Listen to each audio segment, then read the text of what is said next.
Proverbe. Paresseux, paresse, paresseuse. Peut-être en ai-je loupé, si tu veux bien, ajoute-les dans les commentaires. Dans la description se trouve le PDF, avec comme outil la lecture à haute voix, et aussi la loupe pour faire des recherches. Chapitre 6, 4 à 11. Ne donne point de sommeil à tes yeux, ni de repos à tes paupières. Dégage-toi comme le daim de la main du chasseur, et comme l'oiseau de la main de l'oiseleur. Paresseux, va vers la fourmi, regarde ses voies, et deviens sage. Elle n'a ni chef, ni surveillant, ni maître. Elle prépare sa nourriture en été, et amasse, durant la moisson, de quoi manger. Paresseux, jusqu'à quand seras-tu couché? Quand te lèveras-tu de ton sommeil? Un peu dormir, un peu sommeiller, un peu croiser les mains pour se reposer. Et la pauvreté viendra comme un voyageur, et la disette comme un homme armé.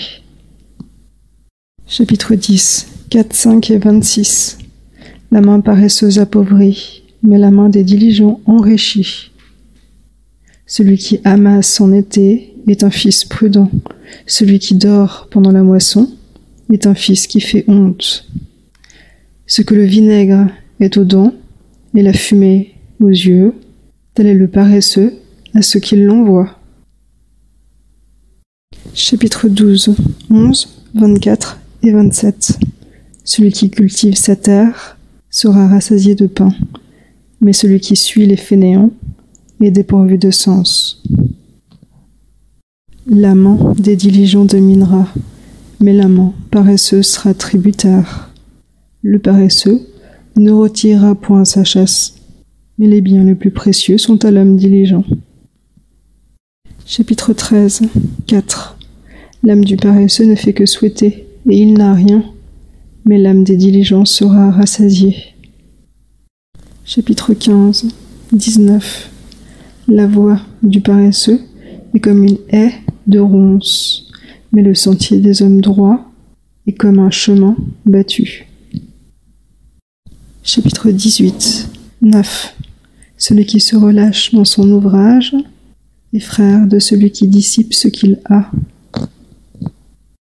Chapitre 19, 15 et 24. La paresse produit l'assoupissement, et l'âme paresseuse aura faim.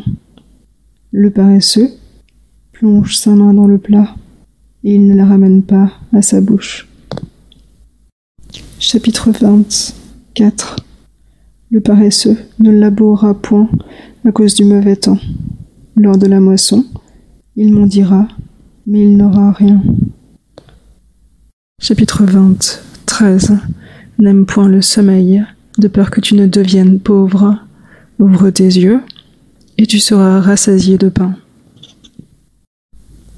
Chapitre 21, 25 et 26. Le souhait du paresseux le tue, parce que ses mains refusent de travailler. Il ne fait que souhaiter tout le jour, mais le juste donne et n'épargne rien. Chapitre 22, 13. Le paresseux dit, le lion est là dehors, je serai tué par les rues. Chapitre 23, 19 à 21. Toi, mon fils, écoute et deviens sage, et dirige ton cœur dans la bonne voie. Ne sois point avec les buveurs de vin, ni avec ceux qui aiment la bonne chair, car le buveur et le gourmand deviendront pauvres, et le dormeur portera des haillons. Chapitre 24, 30. J'ai passé près du champ d'un paresseux, et près de la vigne d'un homme dépourvu de sens. Et voici, les chardons y croissaient partout. Les ronces en couvraient la surface, et son mur de pierre était écroulé. Quand je vis cela, j'y appliquai mes pensées. Je le regardais, et j'en tirai instruction. On peut dormir, un peu sommeiller, un peu croiser les mains pour se reposer, et ta pauvreté viendra comme un passant, et ta disette comme un homme armé. Chapitre 26, 13 à 16. Le paresseux dit: le grand lion est dans le chemin, le lion est par les rues. Comme la porte tourne sur ses gonds, le paresseux se tourne sur son lit. Le paresseux plonge la main dans le plat, et il a de la peine à la ramener à sa bouche. Le paresseux se croit plus sage que 7 hommes qui savent répondre avec bon sens. Chapitre 31, 10 à 31. Qui est-ce qui trouvera une femme vertueuse? Car son prix surpasse beaucoup celui des perles. Le cœur de son mari s'assure en elle, et il ne manquera point de butin. Elle lui fera du bien tous les jours de sa vie, et jamais du mal. Elle cherche de la laine et du lin, et elle fait de ses mains ce qu'elle veut. Elle est comme les navires d'un marchand. Elle amène son pain de loin. Elle se lève lorsqu'il est encore nuit, et elle distribue la nourriture à sa famille et la tâche à ses servantes.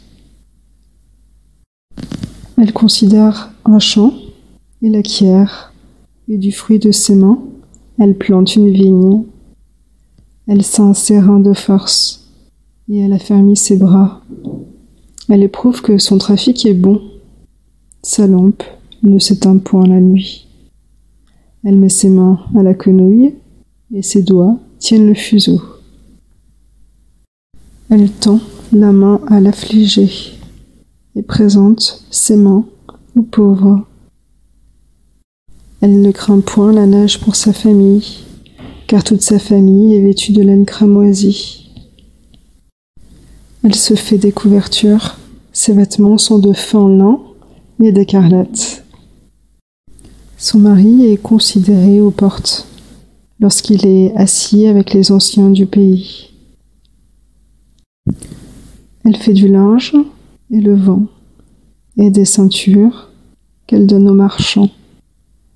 La force et la magnificence forment son vêtement, et elle se rit du jour à venir. Elle ouvre la bouche avec sagesse, et des instructions aimables sont sur sa langue. Elle surveille ce qui se fait dans sa maison, et elle ne mange point le pain de paresse. Ses enfants se lèvent et la disent bienheureuse, son mari aussi, et il la loue et dit: plusieurs filles ont une conduite vertueuse, mais toi, tu les surpasses toutes. La grâce est trompeuse, et la beauté s'évanouit, mais la femme qui craint l'Éternel est celle qui sera louée. Donnez-lui le fruit de ses mains, et qu'aux portes, ses œuvres la louent. Pour les sens contextuels, le petit Robert 1 de Paul Robert, rédigé par Ray, et Ray des Bauves, imprimé à Paris en 1990. Disette. Étymologiquement, c'est une année bissextile, ou malheureuse.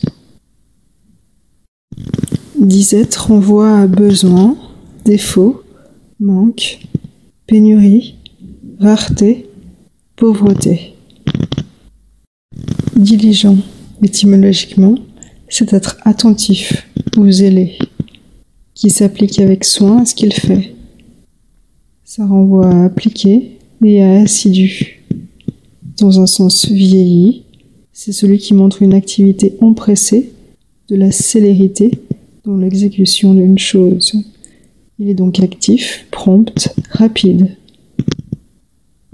Tributaire. Dans un sens vieilli, c'est celui qui paye tribut à un seigneur, à un souverain, à un État. Par extension, tu es assujetti à. Tu es assujetti à un pouvoir.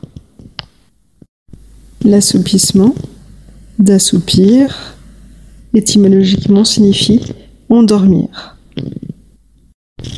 Dans un sens vieilli, l'assoupissement, c'est un état moral qui est comparable au sommeil. C'est une indifférence extrême qui renvoie à l'indolence, la langueur, la torpeur. Laborer, c'était utilisé pour dire travailler ou peiner. Ça renvoie entre autres à fouiller, herser, retourner. La moisson, ça renvoie à la récolte. Le sens figuré, c'est l'action de recueillir, d'amasser en grande quantité. Ça peut être des récompenses, des gains, mais aussi des renseignements. C'est donc ce que l'on recueille. Comme antonyme de paresseux, c'est donc être actif, alerte, bûcheur, laborieux, travailleur et vif.